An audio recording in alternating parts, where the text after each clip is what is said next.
All right, it's time for the bus show. Slash. We always Overvalued. preface this. These guys are not terrible at basketball, but where they are going in drafts, we feel is too high based on various factors, whether they do not live up to it, whether they're too big of an injury risk, whatever it is. So it's based on where they're going in drafts. We do not feel they should be going that high. If they slip, then you can certainly draft them. Dustin, start with one. Brook Lopez, first guy I want to talk about. What are you talking about? He's amazing. I like Brook Lopez when he's healthy, but at this point, the big man just can't stay healthy, and that's one of the things that I always look for with big men, is I want the Drummonds of the world. Like, I'm willing to overpay for Drummond rather than waiting and taking the Brook Lopez's of the world and having him play 40 games for me. I want my big men to be out on the court. Lopez scares me. I'm not touching him unless he slips. All right, another quick injury factor, and that's Derrick Rose. You know, I know he played with Team USA, but he has had 2 non-contact injuries that has left him out for basically both the entire seasons.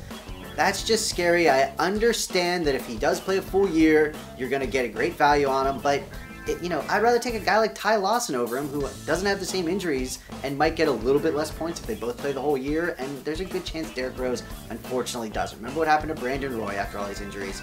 Unfortunately, it's looking that way for Derrick Rose in my opinion. Went downhill quick. Tony Parker's the first Spur I'm going to talk about. Here's the thing.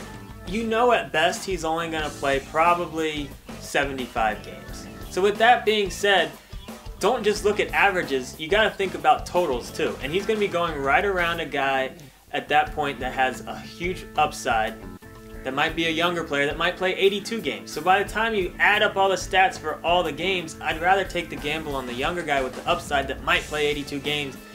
That's why. Tony Parker's still good. He's still going to have good averages, but that's why. The next guy I'm talking about is getting taken way too high, on average, start of the 3rd round, and that's Deron Williams. Why is he going that high is beyond me. 5 years ago, yes, maybe, but he's gotten a lot older. The pieces around him really aren't that great. I would not be wasting that high of a pick on him. If he needs to be, honestly, in the 6th, 7th round for me to consider him, not the 3rd. He will not be on any of my teams this year. And since Spurs are on the tip of my tongue still from talking about Parker, I'm just going to throw GINOBILI in there as well. He's a name you're going to get late in the draft, see his name, like him, draft him. But I'm not even touching GINOBILI in any leagues. I'd rather take a young guy with an upside. He only plays, I think, like 23 minutes a game, and he's going to get rested down the stretch. It's just not worth it. He's just, at this point in his career, not a fancy option in my opinion. Noel, 76ers, going in the 5th round. Are you kidding me? That is so... This guy was the 7th overall pick 2 years ago, because he couldn't score. They didn't think he was going to be this fantastic rebounder. So are you really going to draft a guy for maybe over 2 blocks a game? I know he's not going to be on any restrictions, but he's not going to put up huge numbers. He's a late round guy in my opinion, and not an early middle round guy. Stay away, stay clear. He's more of a name at this point. It's just blah.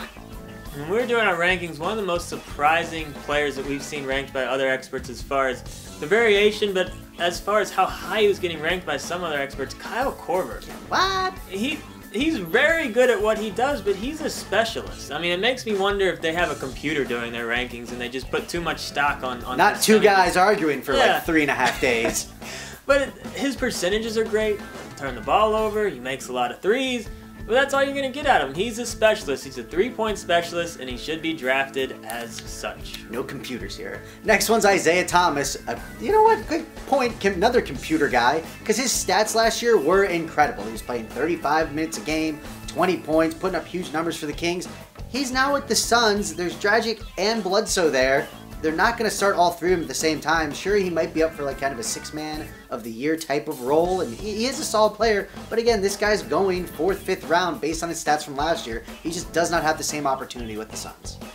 Dion Waiters is the last guy I'm going to talk about. Now, this is another specialist guy, and this is a guy that can put the ball in the hoop, but there's only one problem. He was playing for a very bad team last year, and now they could be a very good team with LeBron and Kevin Love there as well. When you have a specialist who specializes in scoring and you add 2 guys that are going to average around 50 points a game, you got to be worried a little bit.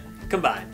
don't get too excited about what Waiters did last year. It could be hard for him to do that again this year. My last guy is Linsanity, and I do love the kid. I love the story. He's with the Lakers now, so there's going to be a little bit of hype there. He'll do decent, but in reality, even last year, they didn't really want to start him. They wanted to start Beverly over him. He's not that great. He had that flash. He's going to be an okay type player, and Steve Nash still is going to be in the mix. This is probably Nash's last year, so there's going to be nights where Nash gets a lot more minutes if he can stay healthy. Lin's value is just, it's tough. I'm staying away from him as well. And in case you forgot what we said at the beginning of the show, / overvalued. We don't think these guys shouldn't be drafted. We don't think these our guys explanations help could have terrible years. We just don't like where they're getting drafted. So keep that in mind on draft day. Name over here, Dustin right here. That's that one. One more. And that was almost perfect, even though it doesn't show. Did you like what you saw? Then check out some of our other videos and subscribe to our channel.